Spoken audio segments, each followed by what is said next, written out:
A man with a knife confronted by police. We'll tell you about the tense moments happening at a busy Boca Raton bookstore in shouting distance of multiple schools. Plus, a dozen suspects arrested in connection to the assassination of Haiti's president. What we're learning about the two South Florida men linked to this brutal attack. And we're finding out new information as to why the Champlain Tower South did not get their much-needed repairs before it collapsed, and why it has been absolutely infuriating the victims' family. You're watching CBS 12 News This Morning. Hey, good morning. Happy Friday, everybody. I'm Matt Lincoln. Finally made it to Friday. We did. Feels good to say it. I'm Sam Kerrigan in for Ashley Glass. And of course, we want to start with that all-important Friday forecast. Let's send it right over to Lauren. Yeah, what's the weekend looking like, Lauren? Hot, humid, storms. Got it. Back to you. It's real easy out there today. We're back to a standard rainy season pattern for us, so it's hot. It's humid, and then we end up with storms in the afternoon. Temperatures this morning are in the mid to upper 70s. We're all dry out there right now, no rain. We haven't picked up any rainfall since midnight. We likely most of the rain, I should say, ended late yesterday evening. What we're looking at here, this is the hour by hour for Highland Beach with your temperature and your dew point. So at 8 o'clock, it'll be about 82, but it's already going to feel like 89. By 10, it's 84, but it's already going to feel like 92. So just a heads up, it's going to be really hot and humid across the area as we move through the next few days. Your high temperatures this afternoon, we all head to about 90 degrees. Like I mentioned, with that humidity, easily feeling much hotter outside. The record today in Fort Pierce is 100. It's 96 in Vero, and the record in West Palm today is 98. We're not going to get close to these numbers, but it's going to easily feel like these numbers when we add the humidity to our hot temperatures out there for the day today. But overall, not looking too bad for your Friday. We'll talk more about the rest of your week and take a peek at the tropics still ahead. Matt, Sam? 6:01 right now. We are taking a look at the roads as you head out on this Friday morning here in Vero Beach. Everything is running up to speed for you right now on I-95. The turnpike also looking good through our area. Traffic Tracker 12 is keeping an eye on that drive for us right now in Riviera Beach. This is a look for you as we make our way east along Blue Heron Boulevard. Pretty quiet out there still this morning. We're not tracking any issues on our side streets. At 6:02 now, and this morning a shopping center in Boca Raton will remain closed as police investigate a shooting. Officials say an officer was forced to shoot a man who had a knife in his hand outside of Barnes & Noble. This happened on Glades Road just east of I-95 last night. This is close to Florida Atlantic University and also Boca Raton High School. Officials say the man was acting erratically, and at some point the officer shot him. Right now, he's in critical condition and undergoing surgery at Delray Medical Center. Police say the officer was not hurt. He'll be on paid administrative leave as the Florida Department of Law Enforcement investigates. It's 6:02, and this morning, Haiti is under siege as authorities are still trying to figure out why a group of roughly 24 men assassinated their president in his own home. Yeah, this is what we're learning this morning. President Jovenel Moise was shot 12 times in the head and body. Right now, more than a dozen suspects are in custody and at least 7 others killed as the manhunt continues in full force. 2 of those arrested are U.S. citizens. The former prime minister is calling for an international investigation. And we have live team coverage this morning. CBS 12's Madeline Montgomery is standing by in Port St. Lucie, where a missionary flight is about to take off for Haiti. Now, I'll start with Kara Duffy, though. She's joining us from the live desk following the story that's got a close connection to South Florida. Kara, what are you learning?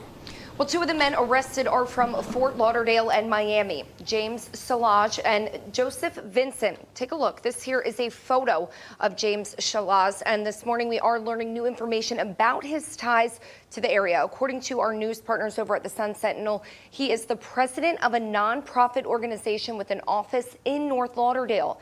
The website states its mission to rebuild Haiti. In his bio on the charity's website, he lists a long list of volunteering with nonprofits that help Haitian communities that are in need. Right now, you are looking at video of some of the other men who have since been captured in connection to the deadly attack.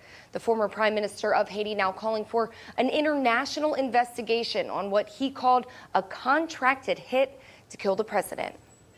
The world cannot wait. It's important for every Haitian's security and for the country's stability to get to those who have financed this assassination of the president.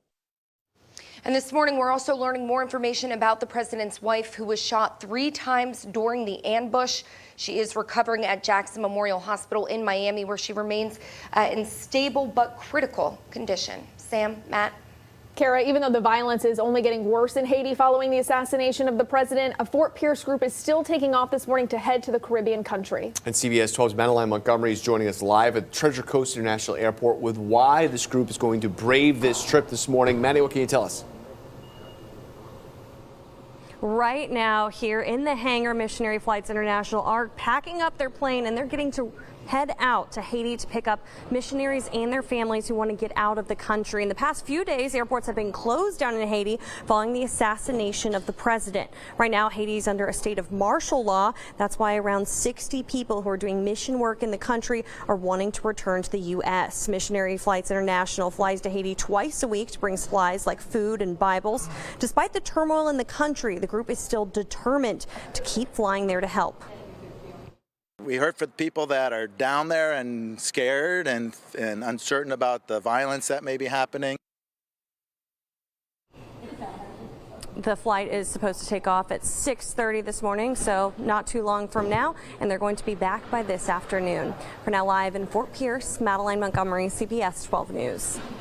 All right, Maddie, we'll check back in with you then. 6:05 is the time right now, and this morning crews continue to work around the clock in Surfside to recover more victims from the condo collapse site, all in hopes of bringing some much-needed closure to families still missing their loved ones. The hard decision to shift into a recovery effort was made because of the way the building collapsed. Floors pancaked on top of each other. Crews recovered 10 bodies in their 15th day in the rubble. There are now 64 confirmed deaths, 76 people are still missing, and 200 people are accounted for and safe. And these are the faces of the latest victims the Miami-Dade police have identified, all ranging in age from 32 to 71 years old. Some we know were visiting family, others had recently moved into the building. In total, 40 victims have been identified. And this morning, we're learning every building east of Collins Avenue in Miami Beach will have a structural review regardless of how old it is. The mayor of Surfside says this is out of an abundance of caution and to make residents feel safe until there's more information about the condo collapse investigation.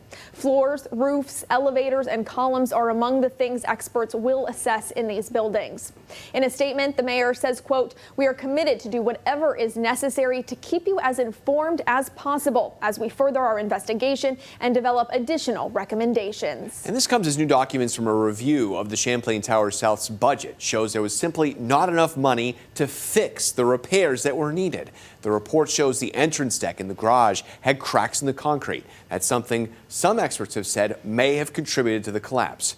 This is all not easy to hear for the families whose loved ones are still missing.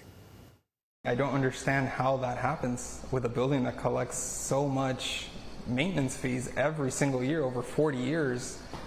How does that even happen? My mom was very strong-willed, and she would be yelling at the top of her lungs to make sure that anybody that was responsible for this is held accountable.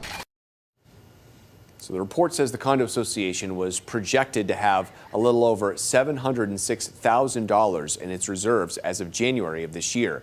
But the association recommended nearly $10.3 million to account for necessary repairs.